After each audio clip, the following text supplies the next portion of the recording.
Alors nous voici avec l'étude du jour, donc 24e jour avec le conte du Homère et des Séphirotes, donc l'harmonie au sein de l'éternité, Tiferet Shebenetzar. Là on nous dit, l'éternité d'Israël est indéfectible, c'est-à-dire que Tiferet correspond à la Mida de vérité, et donc qu'Akadosh Baruch Hu a fait des promesses au peuple d'Israël, et donc d'essayer de voir de quelle manière sa vérité s'est manifestée au sein de l'histoire du peuple juif, par exemple avec Eretz Israël.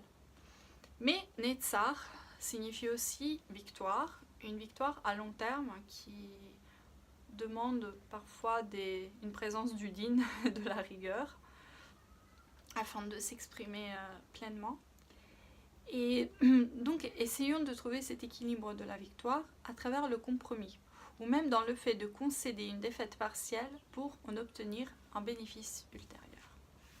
Alors, point d'action, Ben Adam Lamakom, étudiez un passage de l'histoire juive, lisez un chapitre du livret Ayam, A Yamim, les chroniques, que j'ai pas. J'ai pas.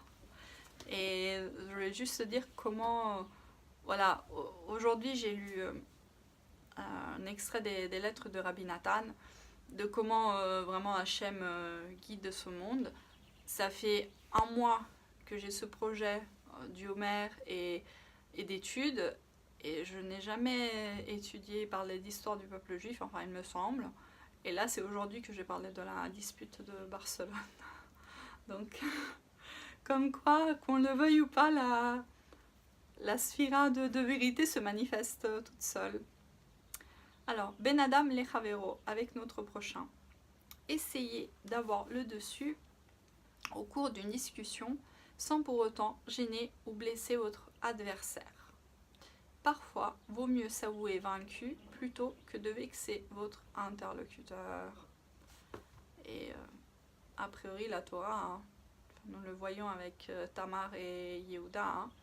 Elle a préféré se faire brûler plutôt que de faire honte aux grands sages en public. Pas du tout notre niveau, mais bon, nous savons que ça existe. Nous pouvons le lire et l'étudier. Et chercher l'inspiration, voilà. Avec soi-même. Ben Adam Leatzmo.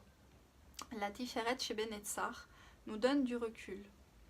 Examinez les bonnes et les mauvaises décisions que vous avez prises dans votre vie et qui ont eu un impact durable sur vous. Relisez la liste des objectifs que vous avez notés hier et développez-les. Voyez plus grand. Repoussez les limites. Faites preuve d'imagination. Mettez de côté les idées reçues. Voilà, voir plus grand. C'est bien. Voilà, c'est tout pour aujourd'hui.